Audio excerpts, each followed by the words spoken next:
Hi, thì các bạn lỡ xóa đi cái repo của mình. Trong trường hợp bạn click vào đây, chọn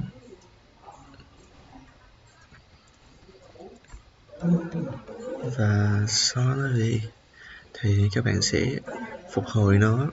Bên trong phần này bạn chọn biểu tượng avatar, chọn settings, xuống chọn repositories, chọn deleted repositories.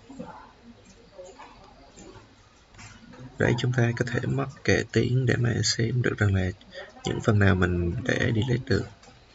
Thì sau khi mà nó hiện đây thì các bạn chỉ cần bấm restore understand this repository.